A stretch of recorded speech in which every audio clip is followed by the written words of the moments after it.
Olá, meu amado irmão, minha irmã, você que nos assiste, que a graça e a paz de Jesus estejam com todos. Este é o programa Verdades do Evangelho, Momento Devocional.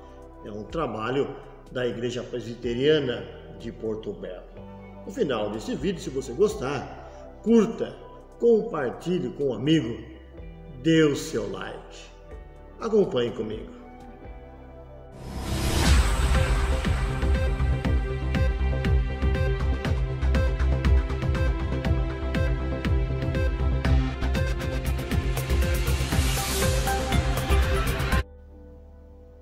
Nós estamos na Semana Santa e logo mais, sexta, sábado e domingo, nós iremos comemorar a morte e a ressurreição de Jesus.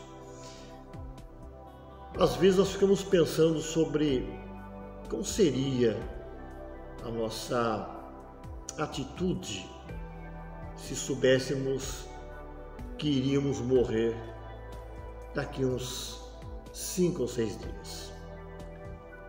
Eu quero ler o texto que se encontra no Evangelho de Marcos. Marcos, capítulo 8, versículo 31 a 33.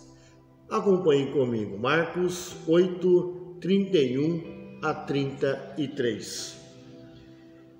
Então começou ele a ensinar-lhes que era necessário que o Filho do Homem sofresse muitas coisas, fosse rejeitado pelos anciãos, pelos principais sacerdotes e pelos escribas, fosse morto e que depois de 3 dias ressuscitasse.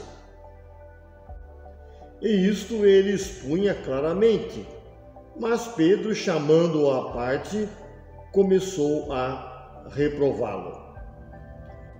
Jesus, porém, voltou-se e, fitando os olhos seus discípulos, repreendeu a Pedro e disse: Arreda, Satanás, porque não cogitas das coisas de Deus, e sim das dos homens.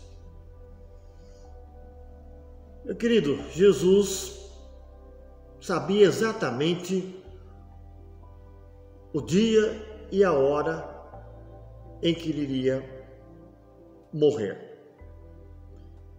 Depois que os discípulos tiveram os olhos abertos e receberam pleno discernimento acerca da messianidade de Jesus, por revelação de Deus Pai, você pode perceber isso no texto anterior, Jesus abre um novo capítulo no seu discipulado e começou a falar claramente aos seus discípulos sobre seu padecimento, sobre a sua prisão, morte e sobre a ressurreição.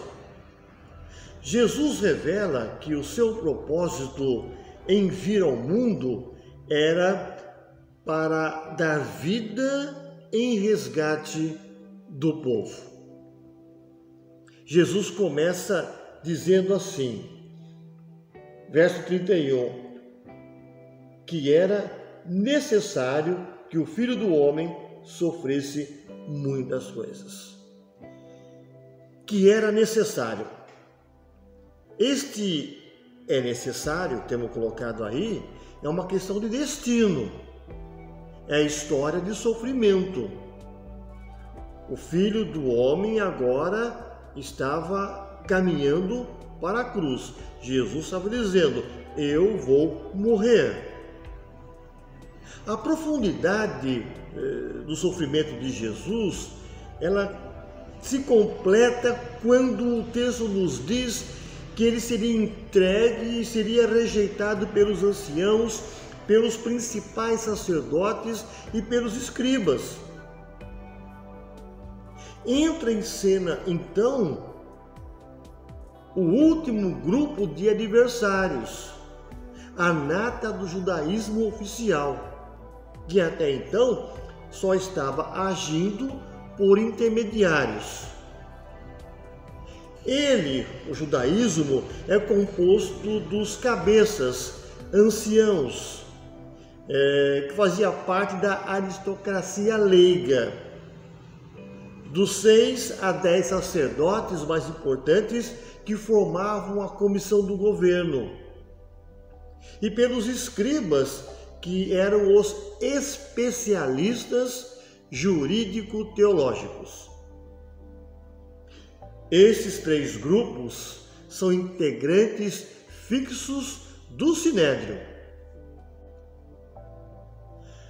A rejeição de Jesus, portanto, não será um desvio ocasional, mas um não totalmente oficial. Bem pensado, bem planejado, a liderança armou todo um momento para, de fato, pegar Jesus. Antes de seu aniquilamento físico, ele será rejeitado, ou seja, aniquilado moralmente. Não é isso que acontece com pessoas honestas.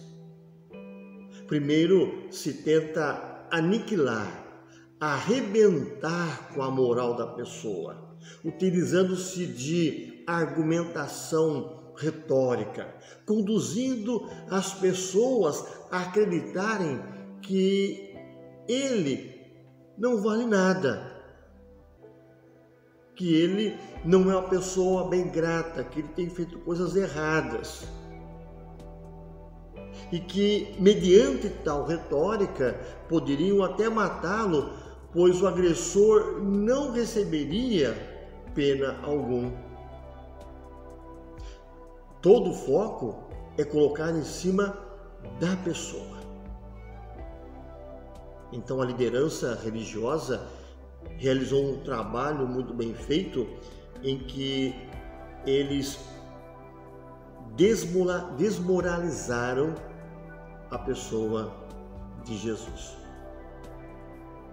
Mas o texto diz, porém, é necessário. O termo é necessário não está esgotado no que diz respeito à morte de Jesus. Porque o texto fala que ele iria ressuscitar. Jesus deixou claro que ele iria ressuscitar. A palavra ressuscitar literalmente significa levantar. Aqui o texto não trata de levantar-se depois de uma derrota, mas fala realmente da ressurreição. Pedro e presumivelmente os outros discípulos desprezava a ideia de um Cristo sofredor. E por isso ele imediatamente começa a reprovar o mestre. Tendo identificado corretamente o Cristo, ele então, o rei que, segundo ele ou os discípulos, o rei que precisavam, mas não o rei que eles queriam. Eles queriam um rei que fosse adiante, libertasse o povo de Israel das garras do Império Romano. Eles não queriam um rei sofredor, eles não queriam um rei que fosse para a cruz, eles não queriam um rei que morresse. Mas Jesus está dizendo, olha, eu vou morrer, mas eu vou ressuscitar. Jesus mostra para os seus discípulos que eles deveriam crer nas palavras dele. Quando Pedro tenta admoestar Jesus e levá-lo a desistir da cruz, dizendo, olha Jesus, não faça isso. O que Jesus realmente estava dizendo é o seguinte, olha, não existe salvação se não for por meio do sofrimento. A cruz mostra o quanto as pessoas eram pecadoras, o quanto nós somos pecadores. Nossa salvação foi comprada com sofrimento e selada e preservada com sofrimento. Quando você olha os versos 32 e 33, quando diz assim, nesse momento que Pedro vai tentar induzir Jesus a fugir da cruz, ele não queria que Cristo fosse o rei sofrente. Ele não queria que Jesus fosse um servo sofrente, profetizado em Isaías capítulo 53. A vida cristã não é um caminho pavimentado para as riquezas e o ócio. Frequentemente significa duro trabalho, perseguição, privações e sofrimento profundo. Jesus, porém, voltou-se e fitou os seus olhos sobre os discípulos e repreendeu a Pedro. Nós podemos entender que pelo simples movimento do corpo, do olhar dele para os discípulos, já deu a resposta clara dizendo: arreda, Satanás.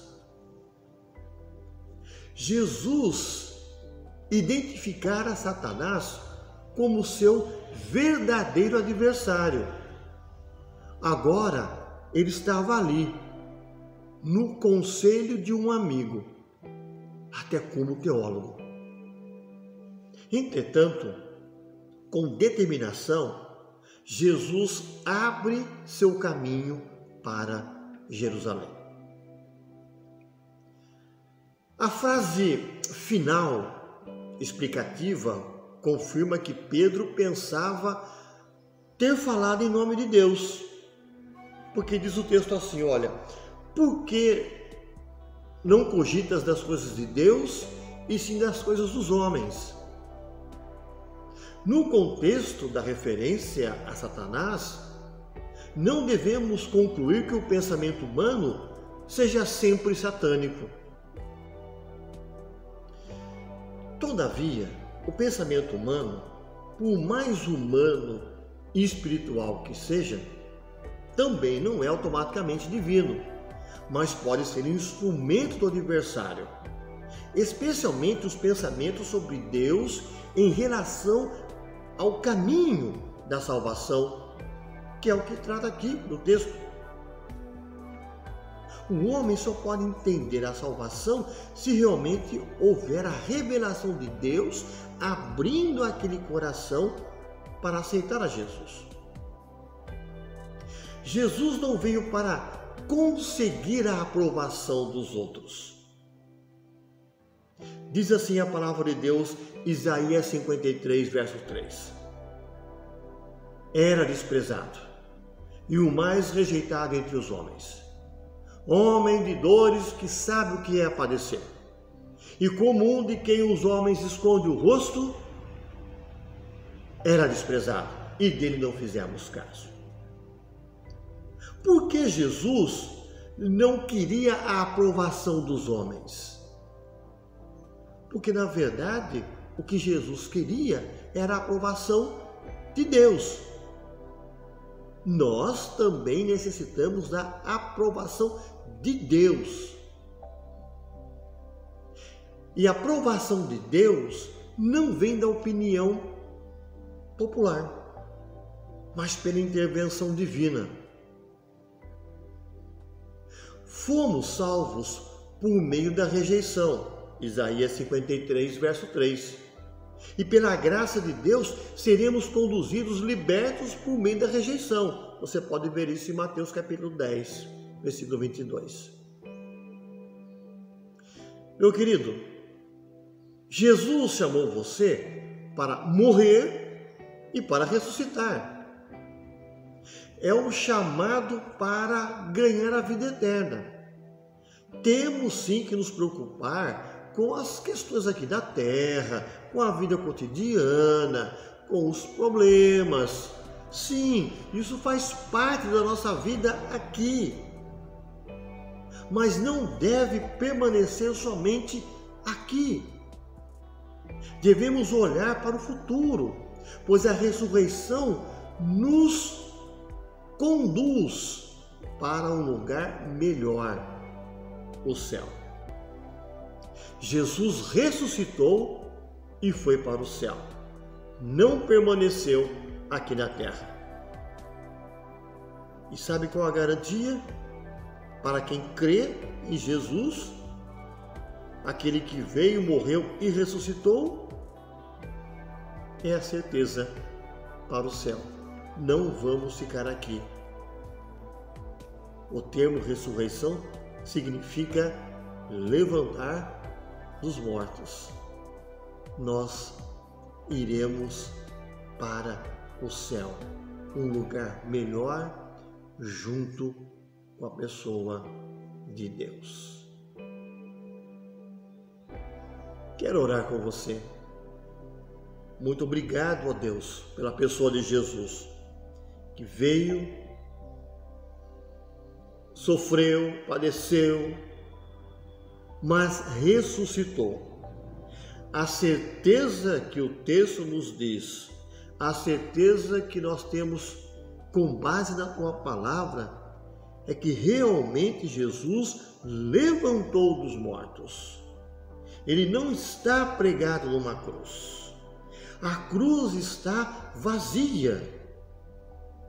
Ele ressuscitou e a ressurreição de Jesus é a garantia da nossa ressurreição. É um caminho aberto para o céu.